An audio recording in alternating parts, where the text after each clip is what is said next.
Boa noite. Hoje é dia 14/11 e dia do nosso culto da família. Estamos muito felizes por estarmos reunidos aqui para louvar o nosso Senhor Jesus e propagar a sua mensagem. E você que porventura chegou no nosso canal do YouTube, saiba que nós somos uma igreja, nós estamos aqui na região de Interlagos, inclusive hoje teve corrida, né? Estamos aqui na região de Interlagos e você é nosso convidado. Querendo participar, pode vir que não tem problema nenhum. Tá bom? Nós temos um site www.igrejadeinterlagos.com.br e aqui desse lado tem um botãozinho ao vivo. E do lado de cá existe os horários ao qual nós nos reunimos. Então, a hora que você estiver naquele horário e apertar o botãozinho, você vai cair nesta página aqui, tá bom? Então, seja bem-vindo. Só um minutinho, irmão, minha cachorrinha escapou aqui, peraí.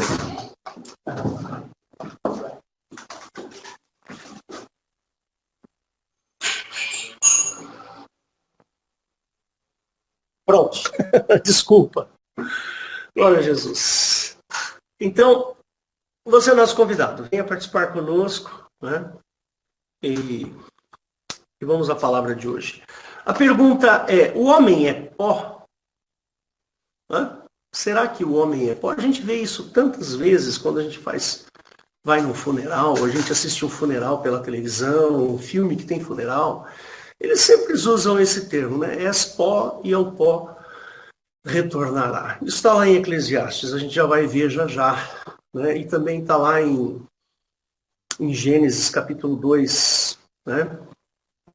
2 ou 3, não me lembro agora. Mas e aí, o homem é pó? Por que eu escolhi esse tema hoje? Acontece que uma colega minha de trabalho faleceu essa semana. Uma professora de matemática, com 48 anos de idade, faleceu. Teve um ataque cardíaco e faleceu.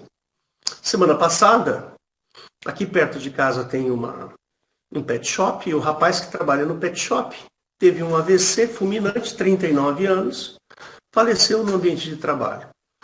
Né? Eu tenho uma outra amiga que sofreu um ataque cardíaco essa semana também, há 10 dias mais ou menos, né? Está hospitalizada e vai fazer aquelas angioplastias, né? Acho que vai fazer ponte safena e mais algumas coisas lá. E a gente tem visto que as pessoas morrem, né? Nós morremos. Né? E é ruim quando chega perto da gente, né? Quando pessoas que estão no nosso convívio ou perto da gente morrem. Fora os que a gente não sabe, né? As pessoas que são anônimas e morrem. Né?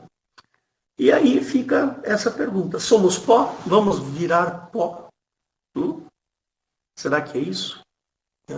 Vamos ler o texto? Está lá. Você abre para mim, Eliette? Eclesiastes, capítulo 3, do 16 ao 22. Lá está o texto, o famoso texto, que fala sobre pó. Né? Então vamos lá, Eclesiastes 3, do 16 ao 22. Eclesiastes 3, e lá embaixo, vamos lá, diz assim: vi mais debaixo do sol que no lugar do juízo havia impiedade, e no lugar da justiça havia iniquidade. E disse no meu coração: Deus julgará o justo e o ímpio, porque há um tempo para todo propósito e para toda obra. Disse eu no meu coração, quanto à condição dos filhos dos homens, que Deus os provaria, para que assim pudessem ver que são em si mesmos como os animais. Esta frase é terrível, né? Porque o que sucede aos filhos dos homens, isto também sucede aos animais. E lhe sucede a mesma coisa. Como morre um, assim morre o outro. Todos têm o mesmo fôlego. E a vantagem dos homens sobre os animais não é nenhuma, porque todos são vaidade. Todos vão para um lugar, todos foram feitos do pó. E todos voltarão ao pó. Quem sabe que o fôlego do homem vai para cima e o fôlego dos animais vai para debaixo da terra? Assim que tenho visto que não há coisa melhor do que alegrar-se o homem nas suas obras. Porque esta é a sua porção. Pois quem o fará voltar para ver o que será depois dele? Então, está aí, né? Uma breve reflexão, né, do escritor de Eclesiastes sobre a vida, como a vida é enfadonha, como a vida ela é chata. Essa é a visão, né? Assim como os animais, o que é, por exemplo, um animal? Minha cachorrinha que veio aqui agora, o que ela é? É pó. Daqui a pouco ela morre, já está velhinha, tem 16 anos a minha cachorrinha. Está velhinha, velhinha, daqui a pouco ela morre e vira pó. A gente vai, enterra ali no quintal, acabou, virou pó. Né? Quem disse, né, que o fôlego do homem vai para cima e o fôlego dos animais vai para baixo? Quem disse? Quem sabe? Ninguém sabe. Essa é a reflexão do escritor de Eclesiastes. Mas Jesus não pensa desse jeito, graças a Deus. Jesus não pensa assim, mesmo. Muito bom. Porque Jesus, ele veio nos mostrar outra coisa a respeito da morte. Ele veio nos dar outro significado para voltar ao pó.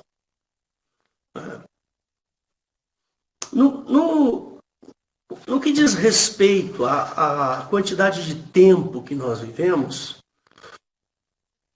nós somos como a erva do campo, lá, como diz lá, acho que em Pedro que fala, né? Hoje está linda, bonita, florida, amanhã vai lançada ao forno. Ou seja, queimada pelo sol, acaba. Essa é a vida do homem, é um tempo. É um tempo que a gente tem, né? Eu sou, para quem não sabe, eu sou físico, né? E trabalhei com ciência um bom período, um bom tempo. E sabe a conclusão que eu tirei? Que o tempo é o nosso maior inimigo. Né? O tempo é a nossa desgraça. Eu já falei isso aqui em outras pregações para vocês. Eu já disse isso para vocês. Né? E a nossa vida é rápida. Né? Em escala cósmica, para você ter uma ideia, o universo tem aproximadamente 13,7 bilhões de anos. Né? Comprovado, dá para ver isso, a gente consegue ver. Tá? Isso, para quem não é cientista, para quem não está na área de física da ciência, pode achar isso um absurdo. Não, como é que o homem vê? Como é que o homem sabe a temperatura do Sol? Nunca ninguém foi lá e botou um termômetro no Sol para saber quanto ele mede de temperatura. Não, não existe só uma maneira de você ver e comprovar as coisas. Existem várias formas. Né? Então, o que é a vida do homem em termos cósmicos? Em termos cósmicos, a gente não é absolutamente nada. O tempo é absolutamente risível, uma coisa infimamente pequena. O planeta Terra tem aproximadamente 4,5 bilhões de anos. Né? Ou seja, um terço da existência do universo. Né? Aproximadamente um terço da existência do universo é a existência do planeta Terra. A vida na Terra, ela aconteceu há aproximadamente 1 bilhão de anos. E ela evoluiu. Alguns milhões de anos atrás, uns 300 milhões de anos atrás, era aquela época dos dinossauros, daqueles animais gigantescos, enormes. Aí teve um cataclisma, há mais ou menos uns 80 milhões de anos atrás, teve um cataclisma, e não se sabe exatamente o que é, acredita-se que pode ter sido um asteroide que veio e acabou com uma parte dos animais. Uma parte dos animais foram extintos por causa desse cataclisma. A vida humana, ela tem aproximadamente, ela, pela ciência, aproximadamente uns 30, 40 mil anos, mais ou menos. Quando o homem resolveu, né, sair pela ciência. Estou falando pela ciência, não pela minha fé, tá bom? Pela ciência, o homem, o animal que deveria ser um proto-homem, alguma coisa parecida com o homem, saiu de um determinado lugar e começou a usar ferramentas, alguns tipos de ferramentas. E essas ferramentas começaram a dar-lhe alguma expansão na sua inteligência. E essa expansão da inteligência, ela foi crescendo. Está chegando gente ali, ó, casalzinho ali. Então teve uma certa expansão da inteligência humana, e essa inteligência humana, ela evoluiu ao ponto de que há mais ou menos uns 8, 10 mil anos atrás, iniciou-se então o que a gente chama de história, onde o homem começou a marcar coisas, né? Eu não sou muito bom em história, então se tiver algum historiador ele pode falar melhor que eu. Mas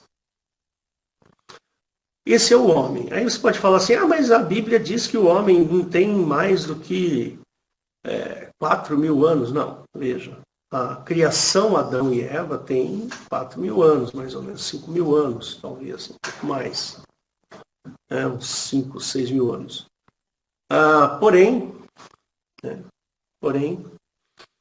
pela ciência, a gente vai verificar que houve uma evolução. Eu não acredito muito na teoria da evolução darwiniana, não, sabe? Eu tenho cá as minhas ressalvas sobre Darwin. Nós já estudamos isso, o Valdo, inclusive, falou sobre design inteligente, muito bacana a pregação do Valdo. Procura aí, se você está assistindo a gente pela internet, procura que você vai achar. Nós temos o nosso canal lá, Igreja de Interlagos. Você vai ver lá o Valdo falando sobre design inteligente, que é uma teoria muito bacana, muito plausível, né? Bom, muito bem. Então, nós estamos numa época de pandemia, né? E nessa época de pandemia, a pandemia faz com que a gente confronta com um dos nossos maiores medos, que é a morte. O homem tem medo da morte. O medo da morte é um instinto animal. É um instinto que todo animal, levando em consideração que o animal é um ajuntamento de células, nesse aspecto. Então eu sou um ajuntamento de células, então eu sou considerado um animal. Racional, às vezes não. Não é? Porém, eu sou animal. E a Bia, que entrou aqui agora há pouco, a minha cachorrinha, também é um animal. Irracional, mas às vezes até acho que ela é racional, né? Ela pensa bem de vez em quando. Então, todos nós temos esse medo da morte. É um instinto de sobrevivência. Todos nós queremos viver. Viver. Quanto mais tempo, melhor, né? Há quem diga que a velhice, ela é só canseira. Lá em Eclesiastes mesmo fala que a velhice é só canseira, só cansaço e dores e não sei o quê, né? E essa minha amiga morreu essa semana, né? Ou seja, sofreu. Infelizmente, as pessoas que foram no velório, eu não fui, não pude, não tive condições. Eu sou coordenador da escola, então eu cuido de muita gente dentro da escola, não pude sair. Mas nós designamos alguém que pudesse sair, foi até o velório. O velório foi bem no horário das aulas. E o pessoal percebeu que a expressão dela no caixão era uma expressão de dor. Ou seja, ela sofreu para morrer. Mas vamos lá, vamos ao caso. O nosso maior medo é a morte. Todos nós queremos viver bastante. Eu lembro do meu pai. Meu pai, ele era um fumante inveterado, fumou a vida inteira. E quando chegou no finalzinho da vida, ele estava todo encrencado, todo cheio de problemas de saúde, teve derrames, teve problema de gangrena nos dedos. Mas ele viveu até os 80 anos. Talvez se ele não tivesse fumado, estaria vivo até hoje, 90 anos. Eu estava lendo hoje pela manhã a respeito do Jô Soares. Jô Soares tem quase 90 anos e está bem de saúde, apesar do cara ser obeso e tudo. Eu tenho a minha sogra, a mãe da Rosana, ela tem 86 anos e ela está lúcida, viva da Silva. Mulher é impressionante. Antes da pandemia, ela vinha aqui na minha casa, passava a roupa para a Rosana, passava a roupa aqui, tinha um monte de gente que morava. Agora nós estamos quase sozinhos, né? Os meus 2 filhos mais velhos casaram e agora eu estou só com a Raquel, com a Esther. Então diminuiu bastante o serviço de casa. Mas há algum tempo atrás aqui era uma loucura. Tinha os namorados, as namoradas e os agregados, aí chegava no fim de semana, aquela loucura, aquela bagunça. Isso quando não tinha igreja aqui, muitos aqui vão lembrar da igreja que funcionava aqui dentro da minha casa. Era uma loucura. Mas o homem é como o animal, na essência da vida, em termos de vida. Nós somos compostos por aproximadamente 10 trilhões de células. Isso é um número padrão, né? Para uma pessoa, para um homem de 20 a 30 anos com 1,72 m de altura. E acredita-se que exista mais ou menos 10 trilhões de células no corpo dessa pessoa. E cada célula tem uma medida muito pequenininha, né? Para você ter uma ideia, ela tem aproximadamente 30 microns de tamanho. 1 micron é 1 milésimo do milímetro. Você pega 1 milímetro, divide em 1000 pedacinhos, aquilo é 1 micron. Então a célula é um organismo extremamente pequeno. A gente só consegue olhar pelo microscópio. A palavra microscópio vem justamente daí, de você ver coisas do tamanho de microns. Muito bem. O objetivo de todo ser vivo no planeta é sobreviver, é viver. Nós queremos viver. E mais, nós queremos perpetuar a nossa espécie. Não basta só viver. É necessário que eu me reproduza. Eu e a Rosana reproduzimos 3 filhos. O Daniel mais velho, a Raquel do meio e a Esther a mais nova. E já não é tão mais nova não, tá com o namorado ali, ó. Daqui a pouco ela vai ser dentista, tá indo para o 3º ano. Então é assim, nós queremos nos reproduzir. A nossa espécie, a espécie dos animais, eles querem se reproduzir, querem perpetuar a sua espécie. Então, a criação é assim. E é assim que a vida se comporta. É desse jeito. Aí eu estava vendo essa semana uma tirinha do Charlie Brown, em que o Charlie Brown diz assim para o Snoopy: um dia nós vamos morrer. Você já viu essa tirinha? Não? Aí o Charlie Brown, com aquele pessimismo que é natural dele, eu não acompanho muito não, mas eu acho que ele é pessimista. Aí o Charlie Brown diz assim: um dia nós vamos morrer. Aí o Snoopy, que está do lado dele, fala assim: sim, nós vamos morrer. Mas todos os outros dias nós vamos viver. Filosoficamente é interessante, né? Muito esperta essa resposta. Porém, depois morreremos. E será que é o fim? Será que é o fim? Não pode ser, né? A nossa vida, a vida do ser humano, ela é cheia de nuances interessantes, né? Se a gente for olhar para o ser humano é inteligente. Uma vez eu estava falando para uns alunos, né, que a única vida inteligente no planeta é a vida do ser humano, é o homem, né? Não, professor, mas os animais também são inteligentes. Aí eu falei assim, puxa, mas eu nunca vi um cachorro fazendo um transplante de coração em outro cachorro. Eu nunca vi uma girafa fazendo um foguete e levando outras girafas para fora do planeta. Nunca vi.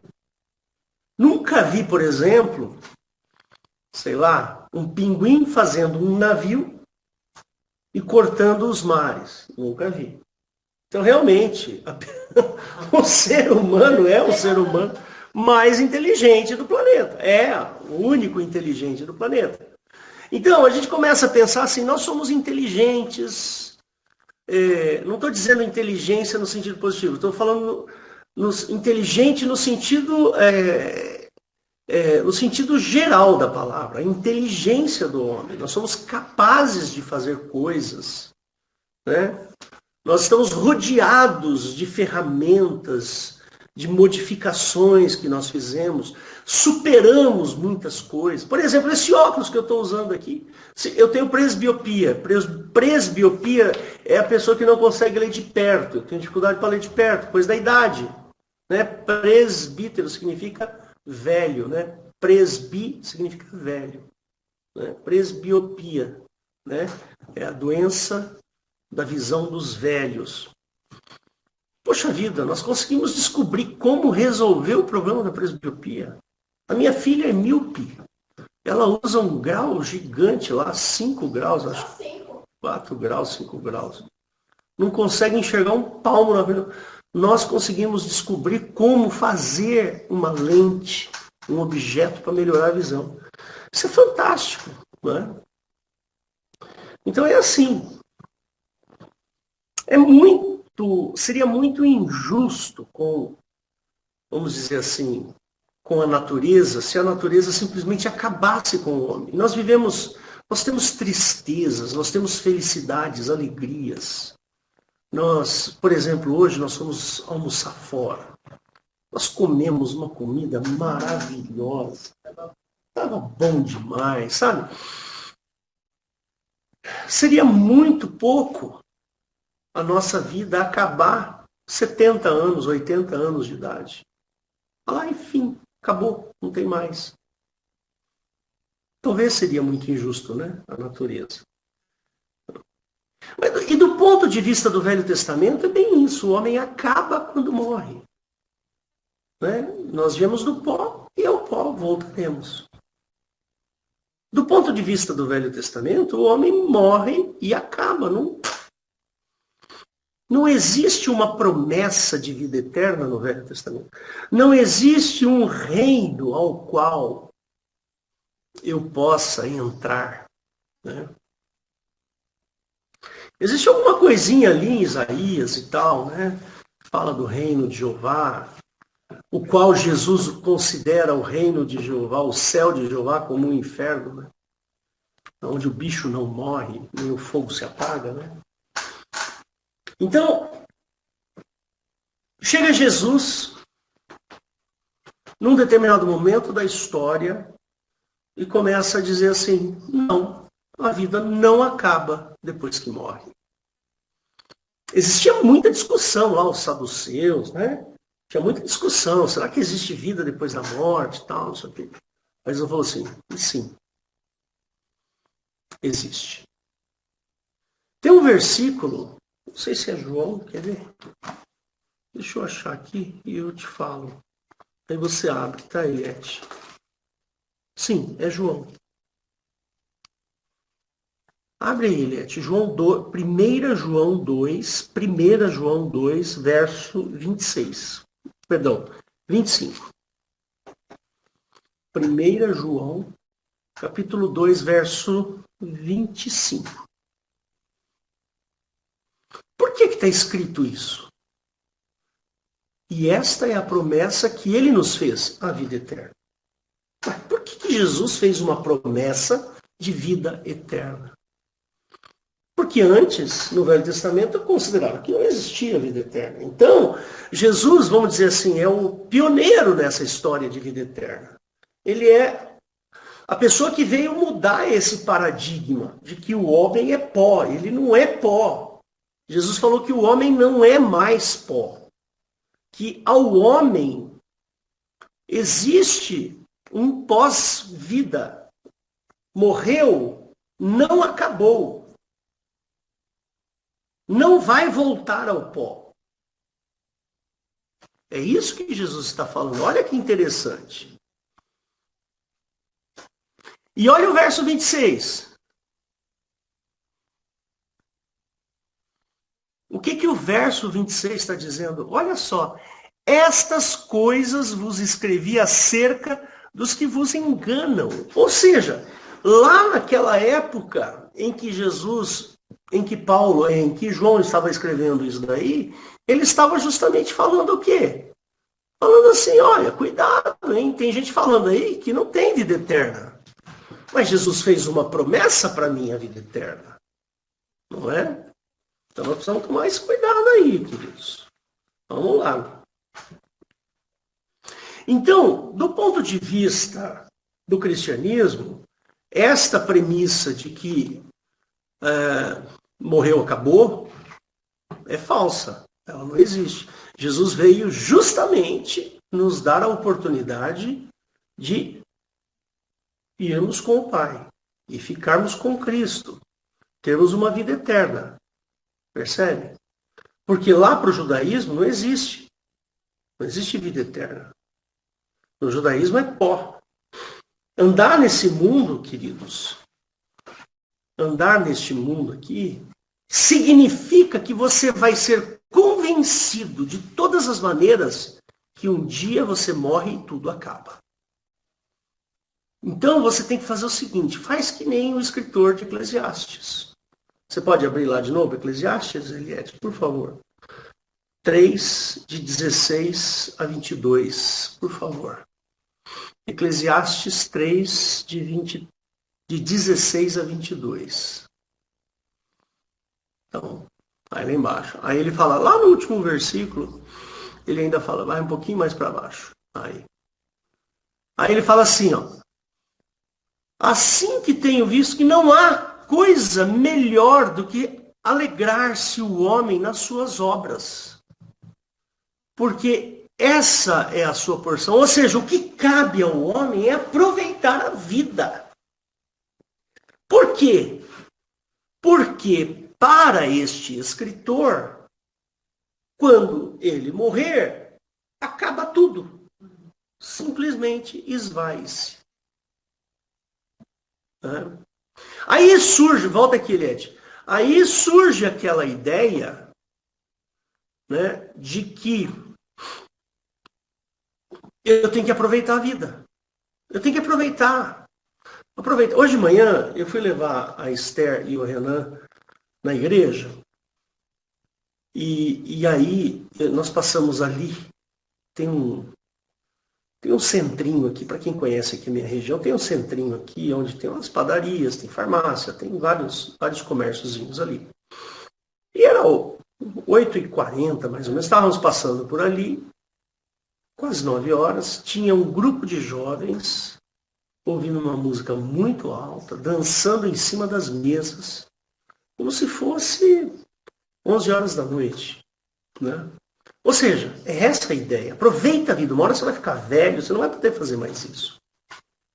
Uma hora você vai ficar velho, seu corpo vai doer, as coisas vão acontecer, você vai casar, você vai ter responsabilidades. Mas enquanto você é jovem, aproveita, manda brasa, velho.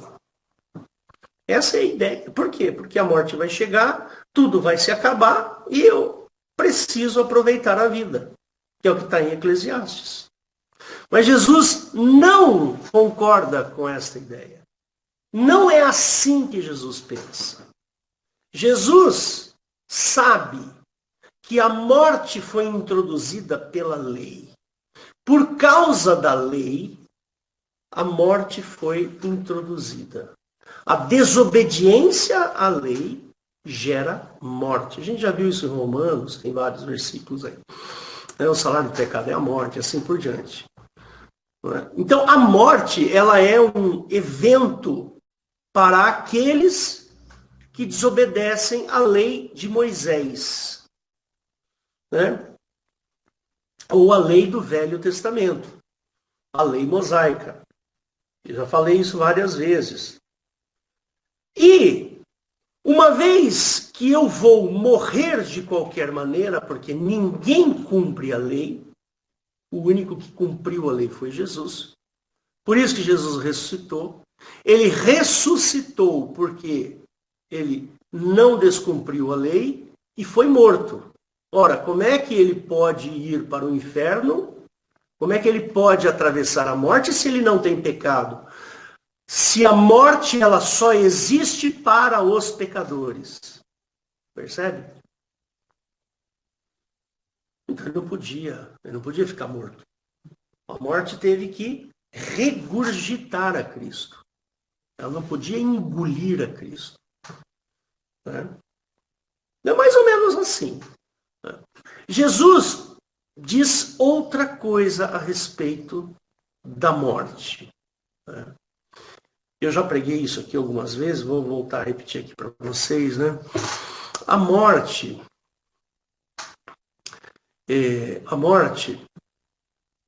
física, vamos a essa morte biológica, né? Esta morte biológica, para Cristo, ela não é importante. Jesus pouco se importa com a morte biológica. Percebe? Jesus não estava preocupado porque Lázaro estava morto. Ele foi lá e falou assim, vamos lá, eu vou chamar o Lázaro de volta. Ele chamou. Percebe? Para Jesus, a decisão do universo em envelhecer você e levar você para o túmulo não é importante para Cristo. Por quê? Porque é o universo que decidiu fazer isso. Levar você. Talvez esteja falando meio de forma figurada, né? Mas a morte humana, a morte biológica, ela para Cristo é fácil. Percebe? Jesus foi lá e falou, Lázaro, levanta, vem cá. Talita, levanta, vem cá. Ele foi lá e resolveu o problema da morte biológica. A morte biológica para Jesus não é nada. Porém, existe uma morte que depende da nossa decisão. Se eu decido por Cristo, a morte biológica será desfeita na ressurreição. Porque para mim, eu entendo que ressurreição é quando se desfaz a morte biológica.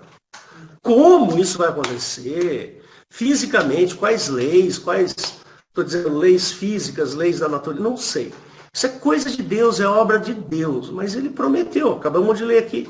Ele nos promete a vida eterna. E não é espírito, sabe? Alminha que vai para o céu. Não. É ressurreição.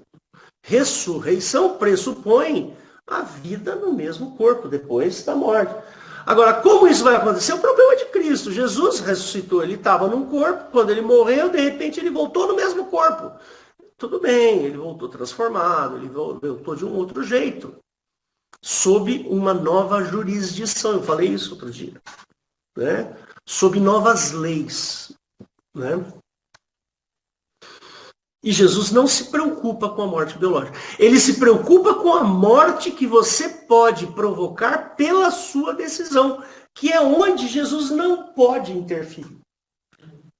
Deus não interfere nas decisões.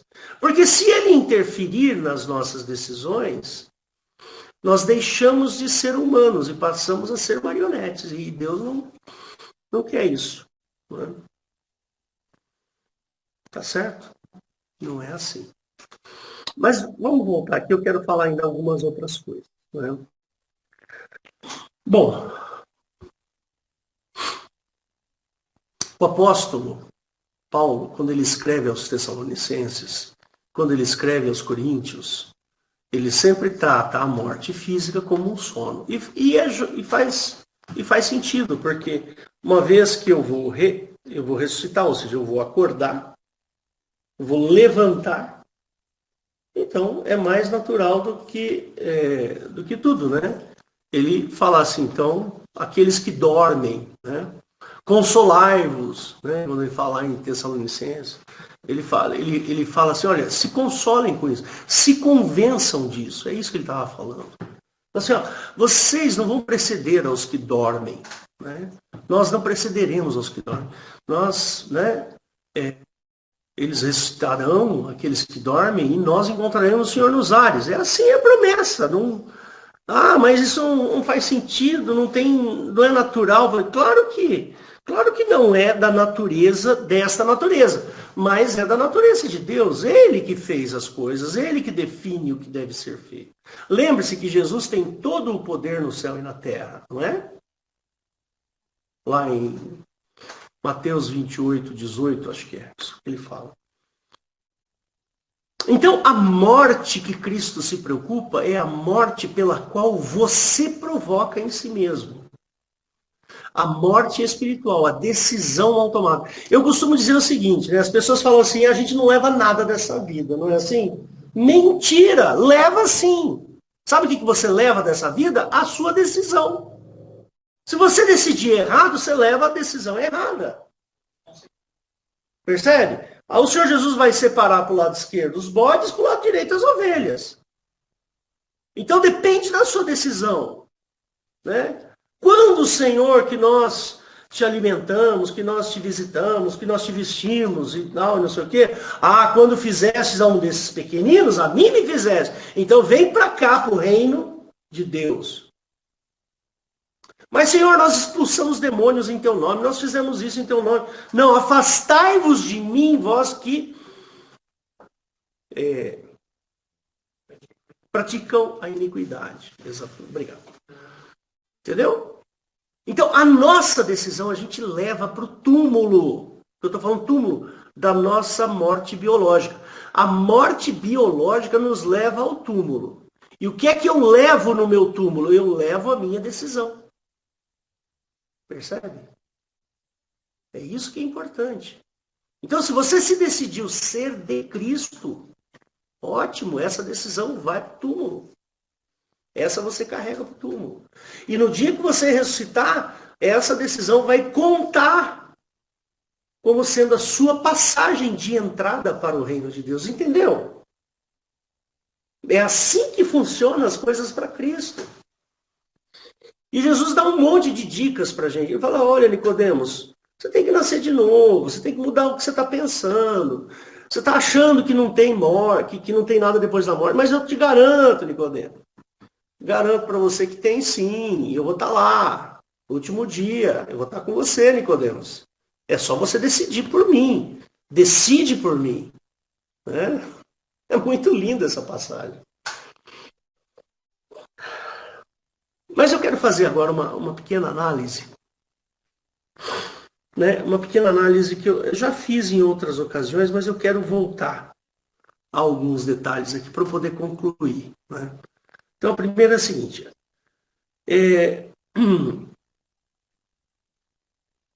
Esse mundo nos traz aflição. Isso é um fato. Né? Aflição. Né? Por exemplo, essa moça que morreu, ela estava aflita porque estava perdendo a visão. Ela tinha uma doença lá. Ela estava perdendo a visão por causa da doença. Já tinha atacado o olho esquerdo dela, ela já não tinha visão do olho esquerdo. Aí começou a atacar o olho direito, ela já estava com 80% de cegueira. Só tinha 20% de visão. Né? Isso é aflição. Dor. Né? Uma doença, o Serginho está passando uma dificuldade porque estava com herpes. Eu tenho aqui esse problema no ombro. Acho que é por causa da profissão, professor e tal. Dói o ombro, dói aqui. Eu tenho bursite, né? Sou obeso. Eu tenho um monte de aflição. Um monte de aflição. Né? Então, e as aflições, elas estão aí. Sabe para quê? Sabe para que a gente tem aflição? Para a gente esquecer da decisão que nós fizemos. Para que você volte atrás. O objetivo do diabo em dar uma doencinha para você é você esquecer que é de Cristo. É botar dúvida no seu coração. Puxa, mas eu sou de Cristo e agora eu estou com essa doença? Jesus não me curou. Por que Jesus não me curou? O pastor orou por mim, não aconteceu nada.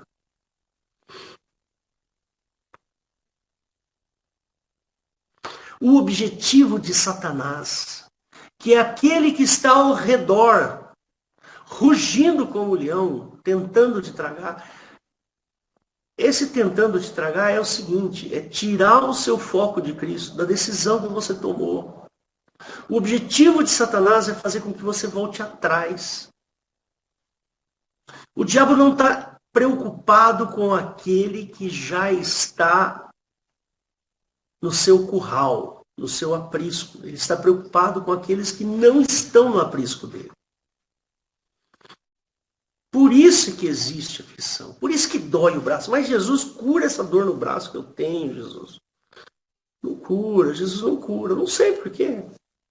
Mas o diabo, ele quer que você volte atrás. Que você tenha dúvida. Será que Jesus cura mesmo? Será que... Percebe? Quais são as aflições?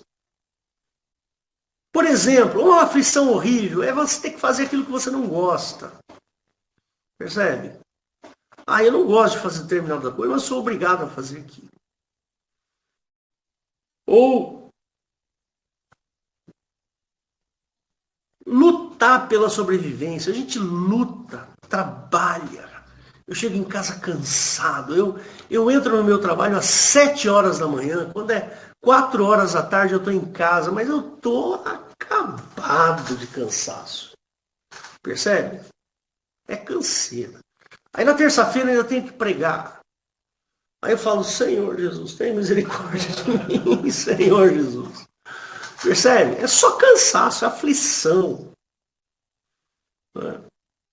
Perseguições. Agora, nós estamos vivendo uma perseguição. Agora, irmãos. Nós estamos vivendo um momento de perseguição. Dá uma olhada no que está acontecendo nesses países muçulmanos com os cristãos. Perseguição. Desilusões emocionais. Eu quero uma coisa, o meu parceiro quer outra. Doença, velhice. Morte de parentes e amigos. Desemprego. Irmãos, tudo isso é cansativo. Tudo isso é para tirar a nossa visão do reino de Deus. O diabo ele está doidinho para que você desvie o foco. Entendeu? E que você volte atrás na sua decisão de amar a Cristo. Nós precisamos arcar com as consequências da nossa decisão. A decisão de sermos crentes. Nós temos que arcar com essa consequência. Percebe? Eu estou arcando com essa consequência. Percebe? Eu estou arcando. Eu decidi que eu sou Jesus. E eu vou sofrer se for necessário. Espero que não. Deus, né? Senhor, Pai, faça de mim esse cálice. Mas não faça a minha vontade. Faça a sua vontade. Entendeu? É assim. Antigamente eu conseguia tocar violão, agora eu não consigo mais porque meus dedinhos, ó, estão entortando tudo. Agora eu tenho que tocar só piano, porque Eu tenho aqui, meus dedos estão engrossando. É horror. Horror. Eu tenho artrite ou artrose? Eu acho que é artrose, porque artrite é outra coisa, artrose, a doutora Eliette aí que sabe, né? Mas, percebe? Aí o joelho dói. Há uns 2 anos atrás eu tive um problema no pé, que foi uma fascite plantar, aquele negócio doía pra caramba. Eu mancava, tive que usar até muleta para poder andar. Eu fiz um tratamento, resolveu. Entendeu? O mundo é assim. E tem outras aflições. Quer ver? Uma outra, você tem que ser vencedor. Você tem que ser rico. Você tem que ser vencedor. Se você não for vencedor, você está encrencado, velho. Você é um loser, como dizem nos Estados Unidos, né? Loser. Né? Você tem que ser um vencedor. E essa história de sermos vencedores na nossa profissão, no nosso trabalho, isso é uma exigência cultural. Percebe? Tem pessoas, tem pessoas que essa ideia de ter que ser um vencedor, ela é tão importante, ela é tão forte, ela é tão assim, incomoda tanto a pessoa, que ela acaba passando por cima de amigos, acaba desiludindo pessoas para poder ganhar mais poder, para subir mais um posto, para ganhar mais dinheiro. Percebe? Eu já vi crente fazendo coisas absurdas por causa dessa ideia de vencedor. Entendeu? Isso é uma ideia que vem lá do judaísmo. Vem do judaísmo. Por quê? Porque ser vencedor é sinônimo de bem-aventurança. Você é um bem-aventurado, você é um abençoado. Entendeu? Então, o cara que tem uma Mercedes-Benz, que tem um patrimônio enorme, né? Consegue ir nos melhores restaurantes, comer as melhores comidas. Esse é um vencedor. Esse é um bem-sucedido. Ele é abençoado. É uma pessoa abençoada. Isso é perverso. Né? Se tens o que comer, com o que se cobrir, estejais com isso satisfeitos. Onde que está isso, hein? Eu lembrei agora desse versículo aí. Se o Valdo, procura para mim esse versículo. É numa das cartas lá. Né? Então é isso. Nós vivemos a época da idolatria do dinheiro. Não, eu vou comprar esse tênis aqui, ó, porque esse tênis aqui é o melhor. R$ 1.000. R$ 1.500. Não, este celular aqui eu vou comprar. Vou comprar esse celular, porque esse celular aqui, cara, é maravilhoso. 1 Timóteo. 1 Timóteo? 1 Timóteo, capítulo 6, versículo 7 e 8. 1 Timóteo 6, 7 e 8. Porque nada trouxemos para este mundo, e é manifesto que nada poderemos levar, tendo, porém, sustento, e com que nos cobrirmos, estejamos com isso contentes. A teologia da prosperidade vai para o lixo, né? Vai para o lixo. Estejamos com isso contentes. Né? A idolatria, o consumismo, é uma prerrogativa de felicidade. Eu só vou estar feliz a hora que eu conseguir comprar aquele bem. Né? Eu estava vendo hoje um programa acho que era no YouTube, e o cara estava falando de automóveis de alto luxo, né? Olha, cuidado, quando você for comprar esse carro aqui, esse carro tem um defeito, ó. Você tem que ver que o ar-condicionado que passa por... O carro custa R$ 1.000.000. Né? Mas ó, o ar-condicionado que passa por cima de não sei o que, vai pingar aqui, vai acontecer tal coisa. Olha só. Eu tenho lá o meu carro de 20 anos, 2001 ou 2000. Estou tão feliz com ele. Esse ano eu não vou pagar mais o IPVA. Não é? Criou-se uma cultura diabólica em que nós somos medidos pelo que você pode produzir fisicamente, materialmente. É uma cultura. Então, se você é um cara que produz materialmente, você é um cara que, sei lá, vamos supor aí, você é um gênio da matemática lá, e você faz coisas incríveis e tal, não sei o quê, então você é um cara bem sucedido. Eu gosto de física, fiz mestrado em física nuclear, entendo de radiação. Então eu sou o cara, eu sou visto, poxa, ele é mestre, olha só. Como se isso fosse alguma coisa. Percebe? É diabólico isso. Você sabe o que eu sou? Eu não sou nada. Eu sou um péssimo cristão. Eu sou um péssimo ser humano. Eu preciso da obra de Cristo. Tudo que eu sei de ciência, tudo isso para mim é esterco. Paulo falou assim. Às vezes o Renan senta ali comigo, o namorado da minha filha, senta ali comigo, e aí, ele, como é que funciona tal coisa? Eu começo a falar, nossa, como você sabe de um monte de coisa, mas isso aí. Eu quero conhecer a Cristo, é isso que me interessa. Eu quero o entendimento de Cristo, da obra de Cristo. A física, a ciência é esterco, é nada.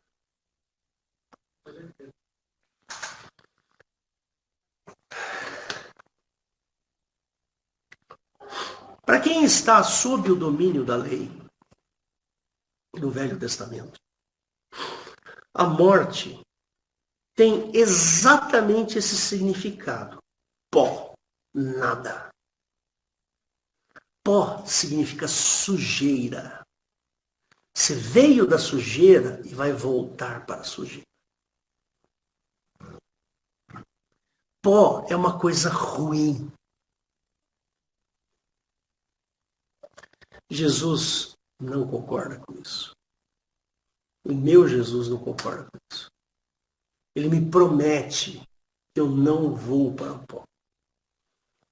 Aquele que buscar a sua vida perdê-la, mas aquele... Como é que é? Perder a sua vida por amor de mim, ganhá-la. Obrigado. Jesus não pensa assim. Jesus é outra história. A morte, para Jesus, não é simplesmente o fim da existência biológica. A morte para Cristo é a sua decisão não tomada por Ele. Isso é morte para Cristo. Tanto é que Jesus chama de mortos os vivos. Deixem os mortos enterrar seus mortos. Ou seja, aqueles que não se decidiram por mim são os que estão mortos. É isso que Jesus fala. O sentido de morte para Cristo não é a decomposição da carne. A decomposição, você derreter no túmulo. Não, para Jesus isso é o de menos. Para Jesus é a coisa mais fácil que tem, é ressuscitar uma pessoa. Ele fez isso, ele chegou lá e falou assim, Lázaro, vem para fora. Você acha que Jesus ficou pensando na ciência, que não sei o quê, na reversão, que os aminoácidos, que o sangue estivesse correndo pelas veias e o coração bombando? E Jesus não estava nem aí. Coisa mais fácil para Cristo, irmãos, é ressuscitar um morto. Mas a coisa mais triste para Jesus é quando o morto ressuscitado vai para o lado esquerdo. Vai para o lado dos bodes. Essa é a tristeza de Cristo. Essa ele não pode fazer nada. Entendeu? Toma sua decisão logo. Faça isso logo. A morte acontece porque o tempo passa, a morte biológica. Nós envelhecemos, chega um momento em que a vida fica insustentável naquele corpo. Aí acontece uma falha geral. Eu lembro do meu avô, o pai da minha mãe. Ele era um italianão alto, era mais alto que eu, assim, quase 2 metros de altura. E aí, quando ele estava para morrer, o médico falou assim para minha mãe, não tem nada. Ele tá, a velhinha dele, a chama da vela dele está se apagando, está se esgotando. Vai chegar um determinado momento, ele vai parar de viver. Mas não porque ele tem uma doença, não tem doença nenhuma. Morreu com 80 anos também.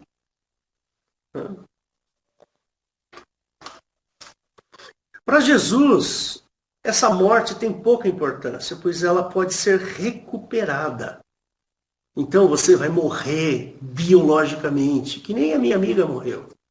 Mas essa morte, ela é fácil de ser recuperada. Jesus vai recuperar essa morte. Vai tirar você dessa morte. E vai colocar você de novo dentro da vida.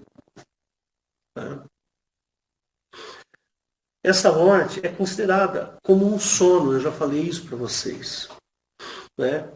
Por exemplo, lá em João 11:11, não precisa abrir não, Eliette. Assim Jesus falou, né? E depois disse-lhes, Lázaro, nosso amigo, dorme, mas vou despertá-lo do sono. Percebe? É como se Jesus tivesse batendo, acorda aí, velho.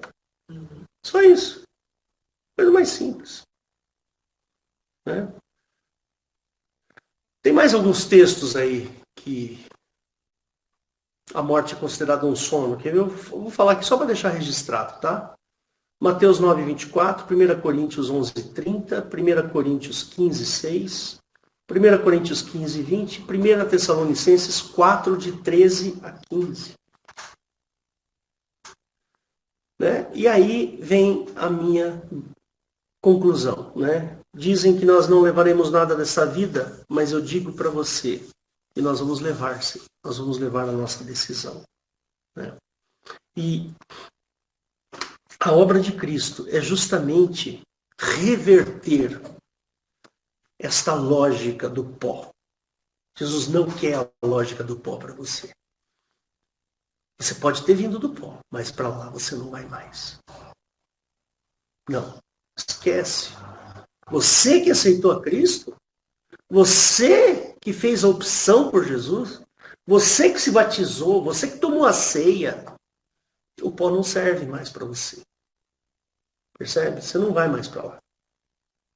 Não é bom? Não é bom ouvir isso? Não é? Nós não vamos para o pó. Nós viemos do pó, mas para lá nós não vamos. Você, meu querido, não vai mais para o pó. Jesus é contra o pó. Jesus não quer o pó. Ele quer que você tenha vida. E eu não estou falando da vida aqui na Terra, não. Estou falando da vida depois da sua morte biológica. Jesus quer que você viva depois da sua morte biológica. Que você continue, que a sua existência permaneça para todo sempre. Por isso que eu digo que o amor de Cristo não é um amor pequeno, é um amor descomunal.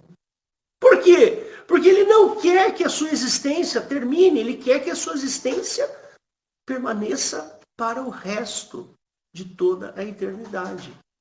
É assim que Jesus pensa. Nós não iremos mais para o pó, pois por promessa seremos ressuscitados e habitaremos com Cristo. Lembra que ele falou, vou preparar-vos morada, um lugar? Lá em João. Jesus vai lá preparar um lugarzinho para nós, para que a gente fique lá para todo o sempre. Sempre, sempre. Eu não sei a dimensão do que é sempre. A física não explica o que é sempre. Eternidade, não sei o que é eternidade. Mas o Senhor Jesus sabe, e mais, Ele nos proporciona essa eternidade. Que Ele fala assim, aonde eu estiver, vós estareis comigo. Não é assim que ele fala? Ou seja, Jesus quer a sua existência. Ele quer você. E é a decisão que você tomar, essa é o que coloca dentro da existência de Cristo.